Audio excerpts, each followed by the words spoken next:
Itu ya dari itu ya, dari perjudian ya, dari kasino gitu ya. Jadi gimana caranya tuh kalau kita main slot itu milih mesin mana yang memaksimalkan kemenangan kita lah, ibaratnya seperti itu. Nah, nanti ke belakang ini satu apa ya, satu konsep yang menarik sih. Eh, Bisa dipakai di beberapa hal ya, terutama kalau kita tuh ingin memilih ya, memilih macam-macam sih. Bahkan kalau iseng gitu ya, googling itu ada yang sama memilih jodoh gitu ya. Itu juga pakai multi arm bandit, intinya sih gitu. Oke, latar belakangnya itu apa sih? Jadi beberapa bulan yang lalu tuh teman saya gitu ya, eh, pertama-tama dia nanya sih, pernah ngoprek tentang Monte Carlo Research atau enggak? Saya sih belum pernah ngoprek tentang MCTS ya. Tapi pas saya googling si Monte Carlo Research malah dapatnya malah si multi arm bandit ini. Terus pas saya lihat-lihat ternyata multi arm bandit itu punya sesuatu hal yang menarik ya. Jadi saya prefer untuk liatin itu ya, si multi arm itu gimana dibandingkan si Monte Carlo si Research itu gimana. Nah, apa sih yang disebut dengan multi arm bandit itu gitu ya? Jadi gini, untuk menjawabnya gitu ya, tadi kan saya bilang tuh ya, multi arm bandit itu kan satu masalah yang muncul saat orang ke kasino pengen milih mesin slot mana yang yang bisa memberikan kemenangan terbesar lah buat dia. Nah, itu kan kayak seninya memilih gitu ya. Nah, ini biar gampang saya ngasih ilustrasinya, saya kasih contoh yang relevan gitu ya, terutama ke teman-teman riset kemarin ya. Misalkan kita lagi disuruh nih, suruh riset luar kota gitu ya, pergi nih selama 30 hari. Nah, terus karena satu alasan itu tiap malam itu ya kita cuma bisa makan di luar. Kita nggak bisa masak, kita nggak bisa apa gitu ya, cuma bisa makan di luar. Nah, ternyata di area itu cuma ada 3 buah restoran ya, cuma ada 3 tempat makan lah ibaratnya, gitu. Nggak ada lagi yang lain gitu ya, cuma ada 3.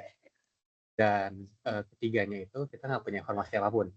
Jadi kita tuh nggak tahu, kita cuma tahu ada restoran A, restoran B, restoran C gitu ya. Kita nggak tahu menunya, kita nggak tahu rasanya, kita nggak tahu review-reviewnya, ambience segala macam tuh kita nggak tahu gitu ya. Kita cuma tahu itu cuma ada 3 restoran. Nah, pertanyaannya mungkin adalah gimana caranya kita bisa menemukan tempat makan favoritnya kita yang di sana, gitu ya. Intinya kan kita pengen makan tuh yang enak gitu ya, jangan sampai makanannya nggak enak terus mahal gitu ya, terus suasana itu nggak enak gitu ya, suasana restorannya gitu kan kita nggak pengen. Nah, kita kan pengen tuh kita makan yang favorit lah, tempat makan favoritnya tuh gimana gitu ya. Nah, eee, beberapa definisi penting yang akan bisa membantu saya menjelaskan gitu ya. Jadi, yang dimaksud dengan tempat makan favorit itu apa sih gitu ya. Misalkan tempat makan favorit adalah tempat makan yang memberikan nilai happiness tertinggi di makanan-makanan yang dikonsumsi gitu. Jadi tiap kali kita datang ke restoran, kita order menu gitu ya, terus kita makan. Nah, efek dari makanan itu tuh memberikan ada skor happiness gitu ya. Jadi yang skor happiness tinggi, ya berarti tuh makanannya enak lah, paling enak gitu. Ya tentunya tempat makan favorit adalah tempat makan yang makanannya itu punya skor happiness yang tinggi gitu ya. Jadi kalau skor happiness-nya nggak tinggi ya berarti kan itu bukan favorit gitu ya. Nah, nilai happiness ini nih saya simplifikasi aja ya. Itu tuh gabungan dari rasa, harga, segala macam gitu. Jadi kalau rasa sama harga digabungin gitu ya, sama ambient segala macam gitu ya, itu jadi skor happiness. Jadi cuma satu skor aja gitu ya. Semua digabung. Terus ada istilah namanya regret gitu ya. Regret itu berarti nilai yang hilang saat kita kehilangan kesempatan untuk mengkonsumsi makanan yang lebih enak gitu ya daripada kita pilih. Misalkan saya datang ke restoran tertentu gitu ya, terus saya makan. Ternyata happiness saya tuh cuma 6 gitu. Nah, itu tuh ada nilai regret. Regret tuh maksudnya, oh seandainya saya memilih menu A atau menu yang lain itu ya, jangan-jangan saya bisa dapetin nilai happiness 10 misalkan. Nah, itu berarti regret-nya itu berarti 10 kurang 6 gitu ya. Jadi di multi arm method itu tuh selalu ada nilai regret gitu ya. Nanti kita akan ngitung si regret-nya lah untuk menentukan pilihan gitu ya. Jadi istilah-istilah penting itu ini gitu ya, ada happiness sama ada regret. Nah, contohnya kayak gini nih. Misalkan ya, ada restoran A, restoran B, restoran C gitu ya. Masing-masing restoran tuh punya menu yang berbeda-beda. Ada 15 menu, ada 17 menu, sama ada 13 menu. Masing-masing menu punya nilai happiness beda-beda, gitu ya. Nah, tadinya tuh enaknya tuh kalau kita tatap muka gitu ya, saya pengen kasih satu uh, pilihan sih. Nah, oke, jadi misalkan ada menu A, menu B, menu C gitu ya. Nah, jadi kalau teman-teman itu dikasih pilihan, mau kemana dulu di hari pertama, kan ada 30 hari nih, gitu ya. Nah, jadi kalau misalkan teman-teman di hari pertama gitu ya, mau ke mana dulu nih? Mau ke restoran yang mana, terus mau pilih menu apa? Nanti saya kasih tahu dulu happiness-nya berapa. Ada yang mau kasih satu pilihan, mau ke resto yang mana? B5. Apa? Bebas kan? B5? Ya, bebas. Uh.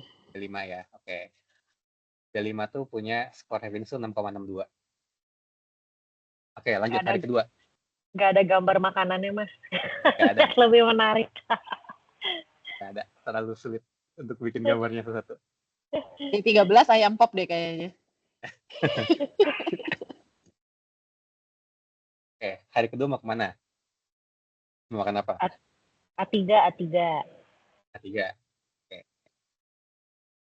Oke, dapat nilainya 7. Lanjut. Hari ketiga. B2. B2. Oke. Lanjut berikutnya, hari keempat.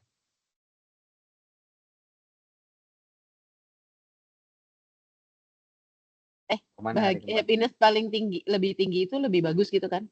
Ya, lebih bahagia gitu. Ya, kayaknya yang A lebih enak deh gitu ya berarti. A10 gitu. A10. Oke. Lanjut, hari kelima mau kemana? C2. C2.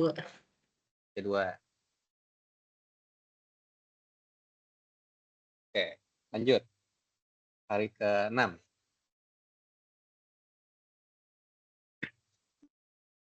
Mana hari ke-6?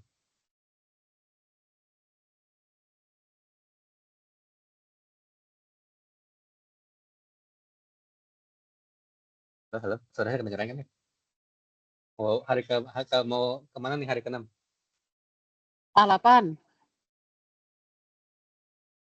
8. Habis kecewa balik ke A pokoknya.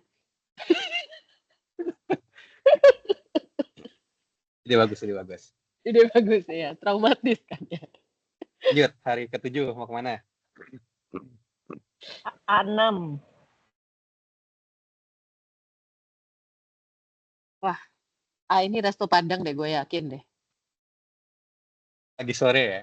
Pagi sore nih gue rasa. Oke, lanjut. Sekali lagi deh. Dua kali lagi. Mana lagi? C10. C10. C. Oh, C. C10. Beri kesempatan kedua ini judulnya. Wah, udah. Oke, terakhir kita mau kemana? A aja guys.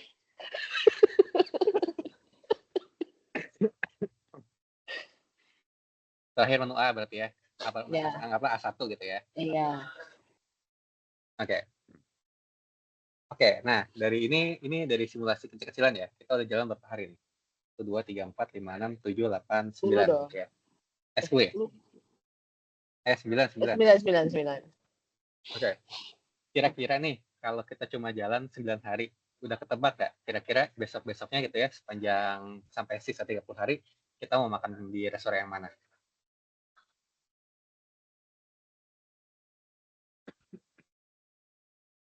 Kalau ngeliat dari sini tuh harusnya resto A ya nggak sih? Jadi di experience 9 hari, ya udah kalau gitu, oh yaudah besok-besok mah kita nggak usah ke resto C gitu ya, nggak usah ke resto B, kita pilih aja menu-menu di resto A. Kenapa? Ya dari data yang terbatas ini ya kita dapatkan bahwa si resto A itu memberikan nilai happiness yang paling tinggi, gitu kan ya. Jadi tanda kutip strategi yang kita jalankan tuh seperti itu gitu ya. Nah, dari simulasi yang ada ya, kita tahu ada 3 restoran masing-masing punya menu yang berbeda-beda happiness-nya gitu ya. Kan awalnya kan kita nggak tahu ya distribusi skor happiness-nya gitu ya dari masing-masing restoran ya. Makanya itu kan kita tanda kutip mau nggak mau di hari-hari pertama pasti kita coba-cobain kan. Kita coba-coba dong ya, either kita coba A, kita coba B, kita coba C gitu ya. Syukur-syukur dari situ kita dapat informasi yang nanti kita update terus setiap hari gitu ya. Ya. Nah, seandainya kita tahu distribusi nilai happiness dari masing-masing gitu ya. Jadi kalau tadi nih contoh gitu ya, restoran A itu punya distribusi skor sebarannya gitu ya. Sebaran happiness-nya tuh lebih tinggi dibandingkan B dibandingkan C gitu ya. Ya kalau kita udah tahu, ya udah tentu ya, kita nggak harus cuma coba dong. Kita langsung aja pilih menu A gitu ya. Pasti decision making kita berbeda gitu ya. Masalahnya di sini kan kita nggak pernah tahu kan ya, di ujungnya itu kayak gimana. Gitu. Nah, kondisi realnya itu kan kadang-kadang di lapangan gitu ya. Kita nggak tahu kan, tanda kutip ya, happiness yang kita terima tuh sebarannya itu seperti apa gitu. Sampai kita harus cari tahu sendiri dan kita update terus informasi yang ada. Gitu ya. Nah, ada kalanya kita itu tadi kan pas teman-teman cobain gitu ya, ada kalanya kita tuh mencari gitu ya, looking for another restaurant atau ya stay with the best restaurant we had so far gitu. Jadi ada kalanya kita nge-explore gitu ya, ada kalanya itu kita mengeksploit. Nah, jadi itu ini saya pengen memperkenalkan juga gitu ya, dua istilah gitu ya. Ada exploration sama exploitation ya. Nah, jadi kalau exploration itu namanya itu adalah kita mencari gitu ya, ini kebalik. Jadi kalau explore itu kita mencari resto yang berbeda gitu ya. Kalau explore itu di resto yang sama. Ini sorry ini kebalik harusnya. Apa namanya istilahnya gitu ya.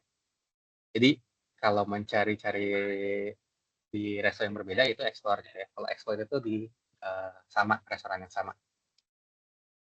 Nah, kalau dari tadi gitu ya, simulasi kita udah lakuin, ada yang bisa ini nggak? Ada yang bisa share nggak? Kira-kira strategi masing-masing orang tuh yang paling pas tuh gimana? Kalau tadi kan kita tuh kayak ini ya, dari B ke A, terus A lagi gitu ya, C-nya baru di ujung-ujung gitu kan ya.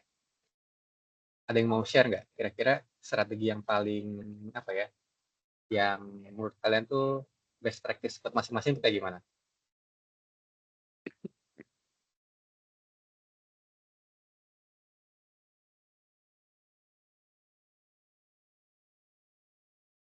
Aku diem sih. Apakah harus? Aku Iya, dulu ya. iya Kalau boleh. aku coba, terus kayak tadi putusin, oh yang paling enak kayaknya A deh, terus A lagi gitu. Oke. Tadi tetap kan, berarti di hari-hari pertama ada yang mesti dicoba ya kan? Ya kan? Betul. Nah itu keliling-kelilingnya mau berapa, Mak? Jadi restoran A mau berapa kelilingnya, restoran B berapa kali, restoran C berapa kali? Oh, Atau sekali cukup? Ini kan kalau tadi kan kayak gitu. nah karena manusia penuh dengan bias ya, kalau pertama kali udah zong ya kayaknya nggak akan balik sih. Ya. Jadi cukup sekali Jadi ya? misal nih ke C yang pertama kan kayak cuman satu gitu ya, ya kayaknya nggak akan balik ke C lagi sih gitu. Tapi kalau C-nya dapatnya yang nggak tahu tuh, misal dapatnya yang 6 gitu, ya mungkin masih dicoba lagi gitu. Jadi tergantung dapatnya pertama kali juga sih kayaknya ya. Oke. Thank you, thank you. Ada yang mau coba share strategi yang lain gitu? Ada yang ini nggak? Kayak misalkan kalau udah nemu gitu ya, yang enak ya udah situ aja gitu. Misalkan contoh misalkan datang ke restoran B, terus jackpot nih, dapat menu 9 nih, yang 11. Ya udah, berarti besok-besoknya udah makan aja menu 9 selama ada 30 hari gitu ya. Sering kayak gitu nggak? Nggak ada ya? Saya doang berarti ya. Jadi ya pasti kan tiap strategi pasti beda-beda kan. Nah, pertanyaan adalah bisa nggak sih kalau apa tanda kutip ya strateginya itu kayak apa ya ada landasannya gitu ya tadi pakai kata-kata explore sama exploit gitu ya. Nah tadi kan saya udah mention tentang regret yang sih. Jadi di sini dia bilang gitu ya. Jadi kalau kita pengen dapatin jasa restoran kita harus nentuin strategi gitu ya, strategi pemilihannya gitu ya. Nah, cara nentuin strategi yang baik itu gimana gitu ya. Nah, kita bisa ukur dari nilai regret-nya. regret itu kita definisikan sebagai selisih antara total happiness yang expected gitu ya, yang mungkin bisa didapatkan dengan total happiness yang didapatkan pada strategi tersebut. Nah, maksudnya gimana? Nah, kan kita lihat nih sebarannya gitu ya. Ini kalau kita tahu ya sebarannya gitu ya. Jadi kalau kita tahu sebarannya kayak gini, gitu kan ya. Berarti kan happiness tertinggi itu adalah saat kita selalu makan 30 hari di restoran A kan, gitu ya. Ya sesimpel berarti 30 hari gitu ya, dikalikan dengan rata-rata happiness di restoran A. Gitu. Ini contoh ya. Misalkan nih ini dari data sebaran ya. Tentunya ini tuh tidak diketahui ya. Ini tidak diketahui. Kita misalkan di sini contoh untuk restoran A, min happiness-nya itu di 10,8 gitu. Jadi kalau kita makan 30 hari di restoran A, ya kita dapatkan itu expected max happiness itu adalah 325,2 ya, di 30 kali 10,84 ini. Gitu. Nah, berarti ya kita akan coba tanda kutip gitu ya, kita cari strategi gitu ya. Cari strategi yang kira-kira gitu ya, nilai regret-nya itu nggak jauh-jauh dari sini gitu ya. Jadi kayak selisihnya gitu ya. Selisihnya tuh nggak jauh dari 325 ini. Nah, strateginya macam-macam nih gitu ya. Saya akan bahas beberapa hal aja gitu ya, nggak semuanya gitu ya. Jadi ada yang namanya tuh naive strategy gitu ya. Ada epsilon greedy sama ada zero regret strategy gitu ya. Nah, di naive strategy itu ada dua gitu ya. Ada yang namanya explore only sama exploit only gitu ya. Nah, kalau yang explore only itu maksudnya apa? Jadi kalau explore only itu, jadi kan kita cuma punya 30 hari gitu ya. Jadi kalau kita 30 hari itu, kita keliling 10, 10, 10 gitu. Jadi 10 di restoran A, 10 di restoran B, 10 di restoran C. Jadi semuanya sama adilnya gitu ya. Jadi regretnya gimana? Regretnya tadi ya, happiness total yang 300 sekian itu, dikurang 10 dikali minnya si A, ditambah 10 minnya si B, sama 10 minnya si C gitu ya. Jadi kalau kita hitung, itu regretnya itu untuk yang explore on itu 97,8. Nah ini kalau kita pakai strategi yang explore only gitu ya. Jadi semuanya bagi rata, kita keliling aja muter-muter gitu ya. Nah ada lagi ini namanya, yaitu exploit only gitu ya. Nah exploit only itu gimana? Tadi, seperti yang kita udah lakuin. Tapi harinya dibikin pendek. Maksudnya apa? Jadi 3 hari pertama, kita keliling masing-masing ke satu restoran. Ya, random aja gitu ya. Jadi misalkan saya ke restoran A gitu ya, hari pertama dapat nih yang 7,54. Terus kita ke restoran B. Nah, ternyata dapat nih happiness yang 9,56 gitu misalkan. Lalu ke si restoran C dapat yang 1,33. Nah, dari sini kita dapatkan informasi gitu ya. Oh, ternyata tuh restoran yang paling bagus tuh restoran si B gitu ya. Ya udah, berarti selama sisa 27 hari ke depan gitu ya, saya akan selalu makan makanan restoran si B ini yang skornya 9,56 gitu. Jadi ini mungkin membosankan ya bagi sebagian orang gitu ya. Tapi kalau pakai ini regret yang dihasilkan itu 48, lebih kecil dibanding yang tadi gitu ya. Ya kelemahannya itu tadi ya. Kelemahannya kita nggak dapetin makanan lain lah ibaratnya gitu ya. Kita cuma dapetin ya makanan itu aja. Nah, ada lagi nih namanya epsilon greedy strategy gitu ya. Nah, epsilon greedy strategy itu gimana maksudnya? Jadi di sini tuh kita menggunakan nilai epsilon. Epsilon tuh nilai nilai sembarang ya, nilai sembarang. Nah, nilai sembarang itu kayak random number generator. Jadi antara 0 sama 1 nilainya gitu ya. Bisa 0, sekian, 0, sekian gitu. Nah, jadi gini, sistemnya tuh dia pakai ini, dia pakai iterasi gitu ya. Jadi di setiap iterasi, kayak tadi tuh, setiap iterasi kita ngambil data, nanti kita perbarui lagi, kita perbarui lagi gitu ya. Jadi algoritmanya simpel. Jadi misalkan gitu ya, di hari pertama kita ke restoran A, dapatlah tadi ya angkanya berapa gitu ya. Hari kedua kita ke restoran B, dapatlah random berapa gitu ya angkanya ya. Lalu kita ke restoran C, dapatlah random angkanya berapa. dari 3 hari pertama kita udah tahu tuh nilai masing-masing restoran gitu ya. Nah, setelah itu di hari keempat, nah kita generate si epsilon ini. Misalkan angkanya 0,4 gitu ya. Nah, berarti kalau 0,4, nah di sini ada ini ya, if ya. Jadi kalau epsilonnya di bawah 0,3 gitu ya. Kalau kita dapat epsilon 0,3, ya udah kita kembali ke restoran yang terbaik. Lalu kita pilih menu selain yang udah kita ambil gitu ya. Nanti nilai happiness-nya kita update lagi. Tapi kalau epsilonnya di atas 0,3, ya udah pilih resto secara acak. Pilih menu yang ada. Jadi setiap iterasi tuh aturannya kayak gini. Ada si epsilonnya gitu ya. Nah, angka 0,3 itu tuh bisa diganti sesuai dengan selera kita sih. Gitu ya. Kita mau ganti 0,5, 0,1 terserah gitu. Intinya itu cuma ambang batas doang. Ambang batas untuk menentukan kapan kita harus explore, kapan kita harus exploit. Nah, jadi kalau misalkan menggunakan strategi kayak gini gitu ya, ini kemarin ini contoh kayak gini. Hari pertama dapat restoran A 10 gitu ya. Restoran kedua, hari kedua ke restoran B dapat 6,9, restoran C gitu di hari ketiga dapat 1,33. Terus restoran terbaik itu restoran A. Nah, terus kita generate angkanya random lagi nih. Nah, ternyata 0,04. Nah, dari nilai itu kita pilih restoran yang terbaik kan dari yang tadi ya. Kita pilih restoran A. Nah, jadi ini kalau kita bikin iterasinya gitu ya, bikin algoritmanya, nanti kita dapat ini dari hari ke-1 gitu ya, sampai ke hari ke-30, nanti kumulatif happiness kita tuh berapa. Nah, ini ternyata beda-beda ya. Kadang kita tetap stay di A, kadang kita pindah ke B gitu ya, kadang kita pindah ke C. Nah, itu tergantung si nilai si epsilon tadi gitu ya. Epsilon tadi kan memungkinkan kita untuk tanda kutip ganti ya, mengeksplor ke tempat yang lain gitu. Nah, menggunakan si epsilon greedy kita dapatkan tuh total regret itu tuh lebih kecil dibandingkan dua strategi yang sebelumnya gitu ya. Yaitu 29 di sini.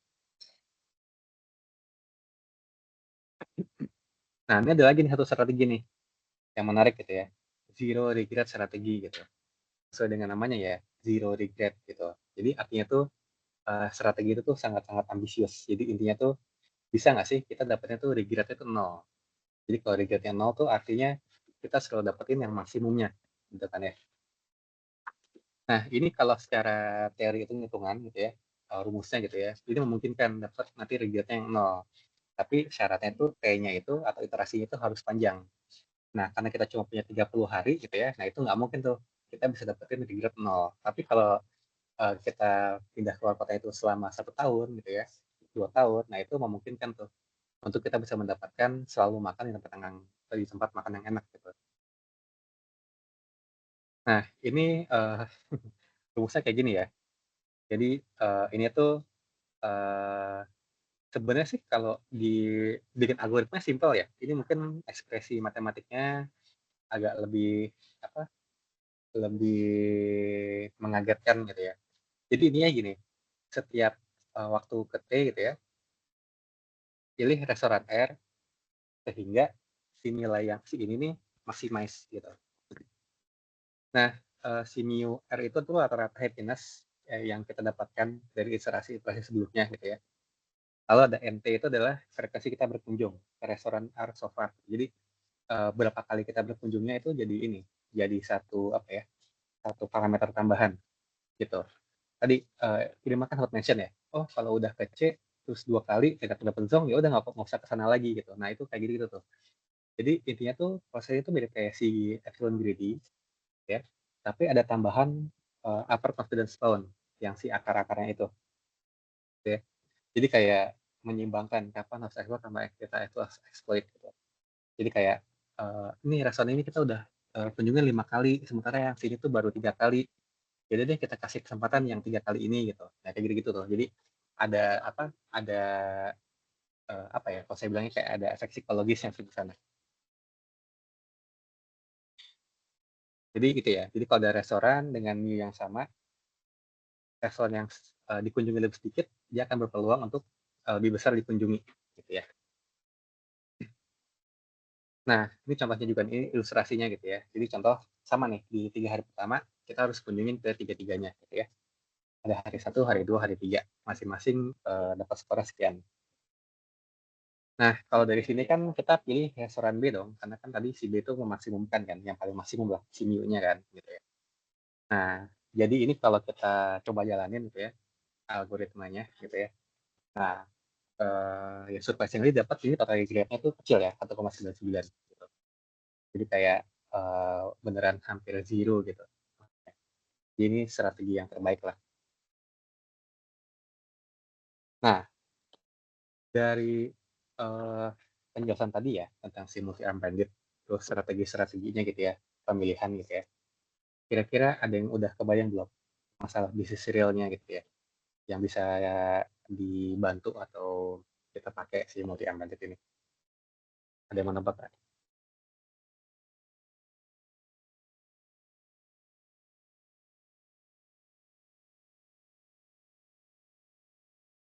Buat milih supplier gitu.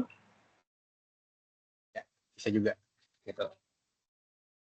Yang lainnya mungkin ya intinya pas setiap masalah pemilihan ya. Jadi gini, ini yang menariknya adalah kalau ini kan kasusnya kan gimana kita memilih ya, kita memilih restoran gitu kan. Nah, tapi ada juga di mana tuh tanda kutip kita itu memberikan pilihan gitu. Jadi kayak kayak kayak bisa bisa dua point of view tuh. Dari pihak yang memilih sama pihak yang memberikan pilihan gitu. Eh contohnya gini nih, Netflix gitu ya. Kang, Nah, ini bisa di-combine sama si Decoy itu nggak ya? itu apa ya? Misalnya kita Decoy di e-com gitu, kalau misalnya kita bikin Oh iya ngasih bisa bisa promo beda-beda gitu. bisa Nggak tahu bisa. gimana Nanti ada cara kita cobain bikin simulasi ya, kayaknya mungkin menarik tuh. bisa nanti saya jelasin tentang yang A/B testing ya. Ini ada hubungannya juga. Nah, jadi tadi yang saya bilang ya. Jadi kalau tadi kan contoh khasnya itu adalah contoh saat kita itu memilih kan. Nah, bagaimana kalau dibalik saat kita memberikan pilihan? Nah, ini contohnya kayak Netflix gitu ya. Netflix recommendation system itu pakai si multi-arm bandit gitu. Jadi bagaimana dia itu bisa memberikan pilihan movie atau kategori movie yang punya chances lebih banyak diklik sama orang. Dan karena dia sifatnya itu digital ya, yaitu si multi embedded-nya itu tuh berjalan lebih personal gitu. Jadi happiness setiap orang kan beda-beda tuh di across kategori kan. Nah, dia itu bisa bikin kayak multi embedded tuh tapi personalized gitu. Makanya kalau kita nonton Netflix kan bisa nggak berhenti-berhenti kan, karena jam recommendation itu kan ya bisa ngasih kita tuh movie yang apa ya, movie yang pas aja gitu, sesuai dengan yang kita udah nonton-nonton kemarin gitu. Jadi ini kalau dibalik ya, kita yang memberikan pilihan, ini contohnya Netflix. Nah, terus tadi yang Ciasi bilang gitu ya. Nah, makanya tuh kemarin tuh saya coba pengen ngundang tim e-com, tapi tim e-comnya lagi nggak ada gitu ya. Nah, ini tuh bisa untuk beberapa kasus ya. Contoh, kayak kan kita tahu nih, biasanya kan kalau di e-com itu kan banyak kan tuh A/B testing gitu ya. Kita pengen cobain format iklan A gitu ya, sama format iklan B gitu ya. Terus mana nih yang paling banyak di apa, yang CTR paling tinggi gitu ya, click through rate-nya paling tinggi kan. Mana nih format iklan yang CTR-nya tinggi, terus bisa generate sales paling tinggi gitu ya. Nah, itu kan biasanya pakai A/B testing. Nah, di beberapa artikel itu ya kita bisa pakai multi embedded gitu. Apalagi kalau digital kan tanda kutip tadi ya, ini kan mirip kayak Netflix tuh. Jadi itu kita bisa ngasih yang ini apa tanda kutip yang lebih personalis lah intinya gitu. Jadi contoh gini, misalkan kalau A/B testing kan cuma dua ya, A sama B, mana nih yang punya CTR paling tinggi gitu ya. Nah, kalau si multi embedded ini kita bahkan bisa ngasih pilihan banyak gitu. Misalkan kita pilih kita ada 5 format iklan gitu ya. Kan intinya kan kita nggak tahu nih dari 5 format ini mana yang punya CTR paling tinggi kan. Nah, ini jadi kita bisa dibikin multi embedded ini gitu. Jadi tanda kutip setiap hari gitu ya atau setiap periode waktu itu nanti di ini namanya dievaluasi gitu. Tadi misalkan pakai pakai zero regret gitu ya. Mana nih pilihan yang memberikan tanda kutip itu yang peluangnya lebih tinggi lah intinya gitu. Jadi itu bisa banget gitu ya. Ya, A/B testing itu di replace dengan si multi embedded ini. Nah, terus berikutnya si Uber gitu ya. Nah, si Uber juga dia pakai si multi embedded ini gitu ya. Nah, ini macam-macam nih. kalau lihat ini dari situsnya si Uber resmi ya. Jadi kalau teman-teman mau googling aja Uber Experimentation Platform gitu ya. Nah ini dari situsnya Uber tuh dia jelasin dia pakai si Minute ini untuk macam-macam gitu ya. Buat customer engagement gitu ya. Buat A/B testing juga. Buat ngirim-ngirim promo gitu ya. Dibilang dynamic pricing-nya juga pakai si multi amended juga gitu. Ini macam-macam sini artikelnya panjang lah kalau si Uber ini. Oke. Nah paling itu doang sih apa yang mau saya share gitu ya. Jadi itu menarik sih. Paling ini doang sih implementasinya aja sih. Jadi kalau tadi ya yang saya bilang kalau kayak si Uber, si Netflix gitu ya.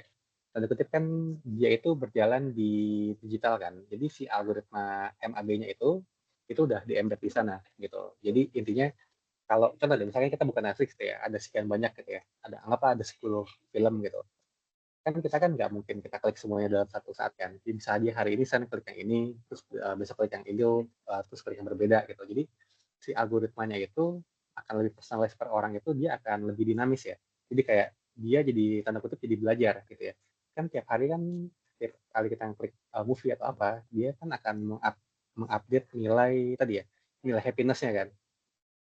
Karena kan dia nggak tahu tuh happiness max kita berapa gitu kan ya. Ininya kan dia ingin meminimalkan regret kan. Nah itu tadi, jadi kalau kayak Netflix kayak Uber, itu algoritma itu bisa tanda kutip bisa bisa jalan secara otomatis. Nah bedanya itu kalau di Nutrifood mungkin agak susah ya untuk kita, yang atau juga sih kalau tim e-com bisa ya untuk kayak dynamic ads kayak gitu ya dengan memanfaatkan si multi-ambadit ya. Tapi itu konsepnya itu memungkinkan untuk itu sih.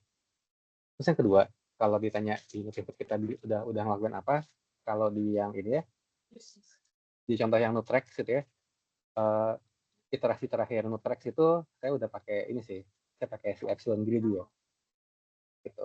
Jadi kalau kan sekarang lagi jalan proyeknya bareng sama PTA ya, yang dulu sama Andri ya. Nah itu apa namanya, kemarin coba masukin si multi amended sih, hasilnya lumayan ya dari iterasi sebelumnya. Paling itu sih, kalau ada yang mau tanya atau diskusi silahkan ya.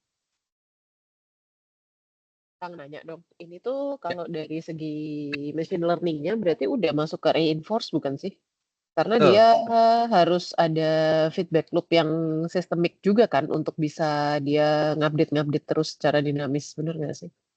betul, betul, iya betul, betul, Mak. Ini maksudnya kayak reinforce ya. Iya. Ya mungkin challenge-nya kalau di Nutrifood ya infranya mesti disiapin untuk dia begitu masuk, dia ambil lagi nilai terkini gitu terus kan? Ya, betul. Ya, itu tadi makanya tuh kalau kalau kita mau bikin kayak gitu ya, nah itu tuh mesti dipikirin tuh how to-nya ya, gitu. Ini kalau dari sudut pandangnya nih ya, sudut pandangnya tuh kita yang ngasih layanan kan, kita ngasih pilihan gitu kan. Ya, dengan ada metrik tersebut, terus diiterasi terus, ya hopefully dia makin pintar gitu kan. Ada Ya, betul. proses makin pintarnya gitu kan ya. Ya, nah, Itu berarti setiap kali ada data masuk, dia retrain lagi gitu ya? ya, dia akan ada terus tuh nilai itunya tadi, nilai happiness-nya ya atau nilai regret-nya Hmm. ya. Hmm, hmm, hmm.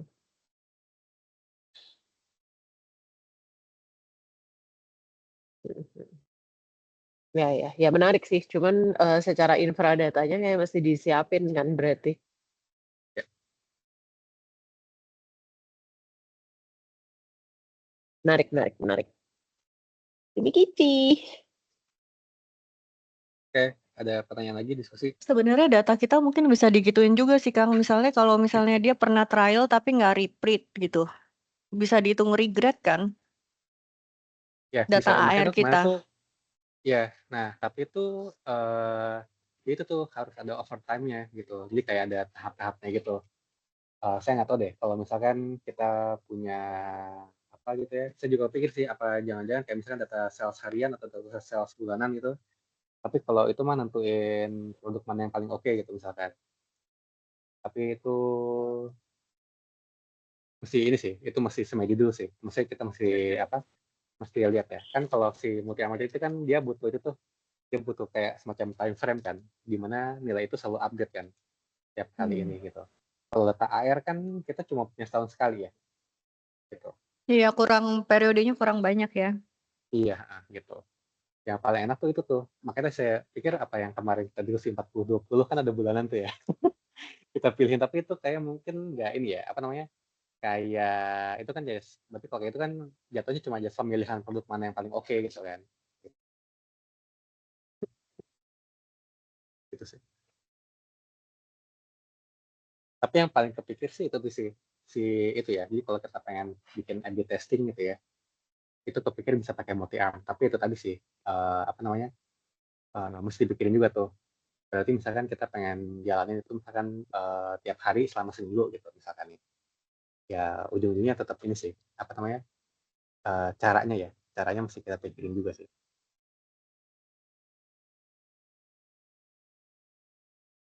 Kang, aku nanya dok, ini mungkin Hmm. sedikit teknis ya. Tapi kalau reinforcement learning itu sebenarnya keputusan yang kita ambil itu harus sesuai yang dia putusin nggak sih? Maksudnya gini, kan kalau reinforcement learning prinsipnya kan dia milih apa, terus kita punish atau kita reward gitu kan istilahnya ya.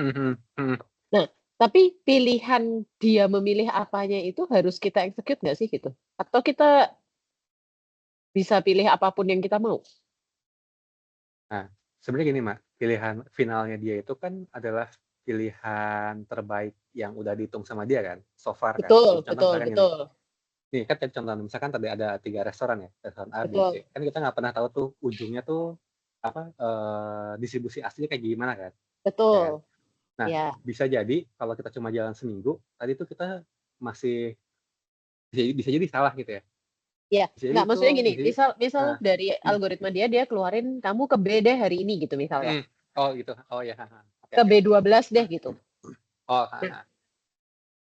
Nah, prinsip reinforced learning itu baru akan bekerja jika, ini aku nanya ya, jika B12 ini kita jalanin lalu kita grading, atau misal, ya tapi aku nggak ke B12 nih, aku ke C sekian, tapi habis gitu aku update score gitu.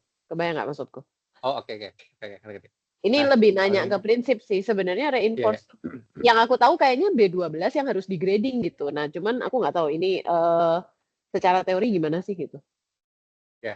Emang seharusnya sih kita ikutin rules sih, Mak. Jadi kalau misalnya kita harus ke B12 gitu ya, kita ke B12 Ya, gitu.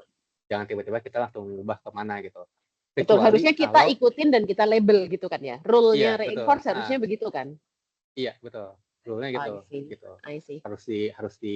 Harus ditaati lah ibarat kata. Ya, walaupun B12-nya kalau dalam business case mau B12-nya itu kamu scoring based on simulasi atau based on kenyataan ya bebas gitu kan. Ya, Tapi B12 ini harus punya skor gitu kan. ya betul. Ya, Harus ke ya. inilah kalau kata dia harus diambil ya kita harus ambil gitu ibaratnya. Ya, ambil, tapi kalau dalam business case bisa jadi di-execute beneran atau by logic kita tahu ini nggak oke, ya kita Ya, label aja ya, pakai happiness yes. yang hasil simulasi atau hasil test-nya kita gitu kan. Ya, betul. I see. Ya, ya, noted. Kang, nanya lagi Kang, kepikiran dulu kan kita pernah punya project milih KOL tuh. Sama aku lupa parameternya apa aja tuh waktu itu. Nah, ini bisa dipakai untuk menyempurnakan itu nggak? Misalnya kita memilih benar. ada Itu bisa. Nah, tapi Bisa tuh. pengen coba simulasiin dong dari yang kemarin tuh waktu itu project siapa ya? Kalau pakai ini nambah ini bisa jadi lebih mantep lagi nggak hasilnya dari sekian KOL gitu, 100 KOL. Akhirnya kita pilih mau yang mana gitu. Kalau Bisa sih. kita bisa, kalau dia bakal kasih apa ya kayak share like atau kayak metrik-metriknya mereka tie dengan time frame tertentu, kita bisa sih Ci. Tapi aku nggak tahu nih. Iya, harus ada itunya tuh hariannya. Jadi kayak Mm-mm. misalkan saya KOL nih, terus saya posting nih. Nah, itu kan ada kayak engagement lah ya. Engagement atau apalah itu namanya kan ya. Kalau misalkan ada engagement, anggaplah, oke, misalkan kita nggak usah pakai harian lah, misalkan 6 jam gitu ya, ada gitu ya. Nah, itu bisa tuh dicek lah ibaratnya gitu ya. Ujungnya sih mesti ada, itu kan ini kan iteratif kan, harus ada itu tuh, harus ada iterasinya tuh apa gitu. Kalau mau hari-hari gitu, kalau mau waktu apa gitu, itu sih. Coba di note dulu kali ya tadi beberapa hal ya. Nanti siapa tahu ada orang bisa kita follow up lagi gitu. Penasaran sih. Mungkin itu menarik tuh. Sebenarnya ini kayak bisa nge-replace A/B testing ya jadinya ya. Jadi maksudnya instead of kita Bisa lebih cepat Eh, juga. betul, jadi misalnya kayak, oh daripada, kan kita misalnya kayak kemarin tuh yang proyeknya Handy ini, misalnya, oh ada 3 KOL gitu yang dia yakin bakal oke. Terus misalnya, oh yaudah A/B testingin deh 3 KOL. Nah, instead of A/B testing mungkin kayak, ya kita tinggal ambil matrix mereka, terus di-runningin gitu. Iya. Gitu ya. Nanti kalau misalkan tanda kutip, misalkan ya udah kita jalan tiga-tiganya aja gitu. Kalau misalkan udah tanda kutip udah konklusif ya di hari dulu ya udah kita cut aja. Kita cuma satu aja misalkan. Ya. Tapi kebayangnya ya itu si Mel itu harus jalan tiga-tiganya, terus baru proven modelnya jalan after certain iteration sih. Dan certain Iya, iteration betul, kayak itu gitu. dalam KOL ya means several campaigns gitu udah pasti. Nah, aku tadi mikirnya kayak bisa kalau misalnya mereka willing untuk share matrixnya mereka, mungkin bisa lihat kayak past campaign-nya gitu, Ci. Nggak mesti campaign kita juga gitu. Tapi benar sih, maksudnya akan lebih oke kalau campaign-nya campaign kita gitu. Tapi kan cost juga tuh. Maksud aku kayak bisa nggak ya kayak ngelihatnya tuh misalnya ya nggak tahu ya. Ya Tapi kalau kayak gitu, variabel produk market fit-nya yang nggak dapet kan. Karena kalau iya dia betul, sukses memarketingkan produk lain belum tentu match sama betul, produk kita juga gitu. betul limitasinya di situ, betul Mm-mm. sih. Betul limitasinya di situ. Ini mungkin lebih ke arah ini sih, kalau selama ini nggak tahu ya, mungkin kita kan supervised learning gitu ya. Kalau yang tadi pakai metrik-metrik sebelumnya kan supervised learning nih. Sebenarnya kalau kamu ambil metrik sebelumnya, aku kebayangnya itu masih arahnya kayak supervised learning, kemudian dia memunculkan rekomendasi misal si A, si B, atau si C. Nah, si yang sekarang di-share sama Mas Ikang ini untuk reinforcement-nya gitu. Saat dia sudah pilih C, terus kita feedback, C ini hasilnya gimana? Saat kita udah pilih B, kita feedback lagi hasilnya gimana. Nah, lama-lama si model ini jadi lebih pintar gitu nggak sih, Kang? Kalau ininya, penggunaannya. Ya, tapi tadi yang disebut Amal juga bisa juga sih. Jadi maksudnya gini, kalau tadi ya tapi masih benar jadi gini. Misalkan kita ada tiga KOL ya, ya udah 3 KOL kita jalanin di time frame yang sama, campaign yang sama gitu kan ya. Betul, Atau misalnya nanti tuh over time kita akan terus ini kan kita update skor segala betul, macam. Di suatu betul. saat ya kita akan pilih salah satu aja gitu yang jadi juaranya lah Yang ibaratnya. jadi the best, betul, betul, Yes, betul. gitu.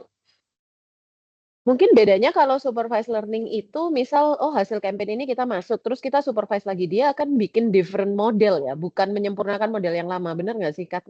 Iya, betul. Nah, Sedangkan dengan model ini tuh dia menyempurnakan model yang lama tanpa melupakan iterasi sebelumnya yang dia pernah lakuin gitu kan. Kayak ya betul. refining nggak sih ini sebenarnya jatuhnya ya?